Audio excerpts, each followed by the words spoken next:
बड़ी खबर है।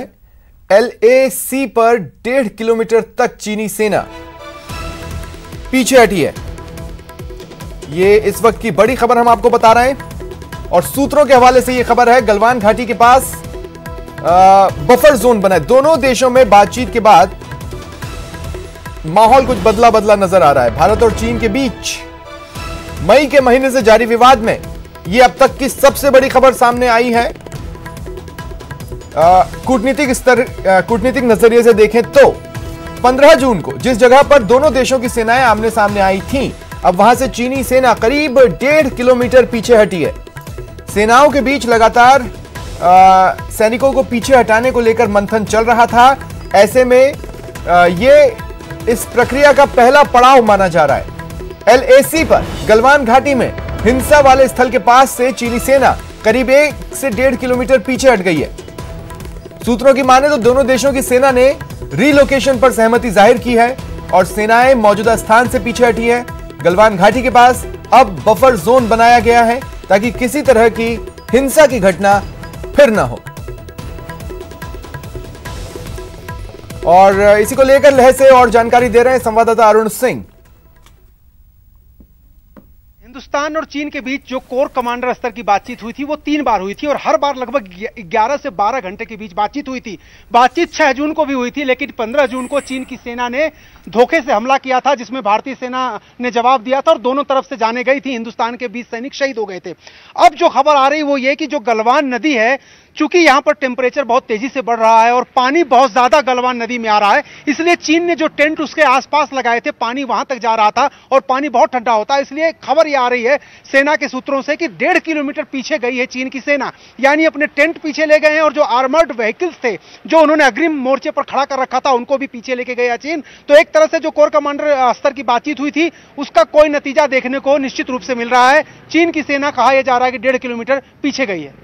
देखिए, अगर आप लद्दाख की बात करें तो लद्दाख में जो ज्यादातर तिब्बती शरणार्थी हैं या हिंदुस्तान के जो लोग हैं, यूनियन टेरिटरी बनने के बाद उनकी सोच जरूर जो है बदली है। और इस वक्त की मैं अगर बात करूं, चीन के साथ जब तनाजा है, टेंशन बढ़ गया है, तो लद्दाख के लोग सेना के साथ कंधे से कंधा मिलाकर चल रहे हैं। और लद्दाख में जो लद्दाख स्काउट के जवान हैं जो रिटायर्ड भी हो चुके हैं, वो कहते हैं कि हमको जरूरत पड़े अगर तो सीमा पर भेजा जाए, हम वहां पर जाके चीन से लड़ने के लिए तैयार हैं और भारत की सेना के साथ हैं। और अगर लद्दाख के लोगों की बात करें, चूंकि ये टफ टेरेन में काम करने के लिए जाने जाते हैं, बहुत ज्यादा इनकी जो बॉडी होती है वो माउंटेन्स में काम करने के लिए सक्षम होती है और इसलिए सेना को इनकी जरूरत पड़ती है। तमाम साजो सामान ले जाना पड़ता है। सप्लाई जो होती है, चाहे वो रसद की हो, चाहे आर्म्स एंड एम्युनिशन की हो, तो लद्दाख के लोग सेना के साथ खड़े हैं, हिंदुस्तान के साथ खड़े हैं और चीन को करारा जवाब देने के लिए तैयार हैं। और प्रधानमंत्री के लिए दौरे के बाद खासतौर से उत्साह के लोगों में जो उत्साह है वो लद्दाख के लोगों में जबरदस्त है। और चलिए सीधा रुख करते हैं, हमारे सहयोगी नेशनल एडिटर शैलेंद्र वांगू इस वक्त मेरे साथ जुड़ रहे हैं। शैलेंद्र, कूटनीतिक दृष्टिकोण से अगर देखें तो ये अब तक की सबसे बड़ी खबर है इस मामले की।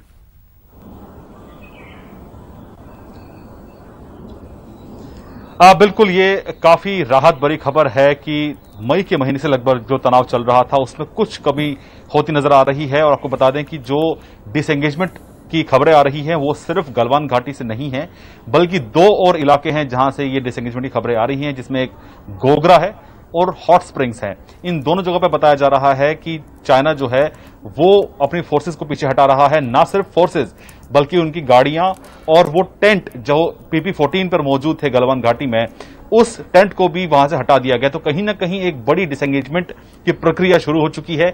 इसी बीच आपको अपडेट करना चाहूंगा कि चीन के विदेश मंत्रालय की तरफ से भी एक स्टेटमेंट अब से कुछ देर पहले ही आया है और चीन के विदेश मंत्रालय ने साफ कर दिया है कि दोनों देश के कोर कमांडर्स जो है वो बातचीत कर रहे थे और बातचीत अभी भी जारी है।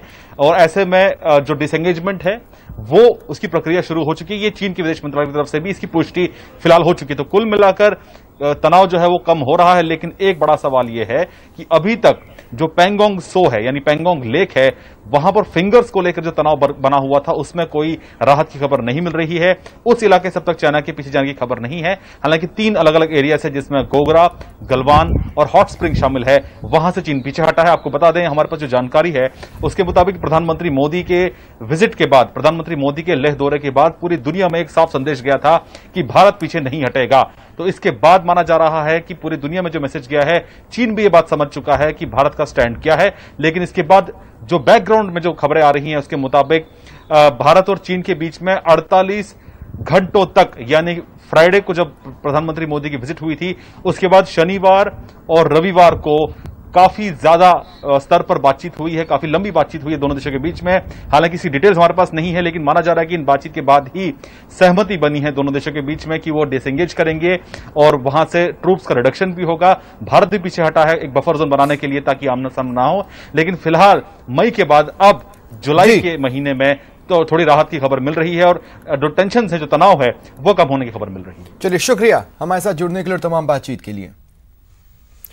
और बात करेंगे खबर के असर की। न्यूज 18 की खबर का बड़ा असर हुआ है। नसबंदी के बाद 2 महिलाओं की मौत के मामले से जुड़ी खबर जो न्यूज 18 ने दिखाई थी, इस पर बड़ा असर हुआ है। जयपुर और बीकानेर से जांच टीमें सूरतगढ़ पहुंची हैं और लापरवाही के एंगल से टीम जांच कर रही है। मामले में सूरतगढ़ सीएचसी प्रभारी दर्शन सिंह एपीओ हैं।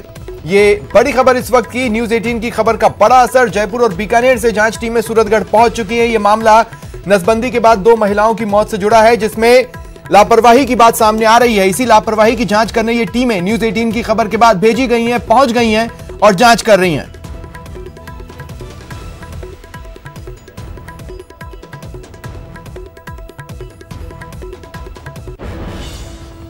जैसलमेर से बड़ी खबर। यहां डिग्गी में डूबने से 2 बच्चों की मौत हो गई। ये घटनाक्रम सुल्ताना गांव में सामने आया है, जहां ये दोनों बच्चे, इनका पैर फिसला और ये डिग्गी में गिर गए। 10 से 12 साल की उम्र के हैं ये दोनों बच्चे, जो कि डिग्गी में पैर फिसलने के कारण गिरे, फिर बच नहीं पाए। दोनों की डूबने से मौत हो गई। जैसलमेर से ये बड़ी खबर।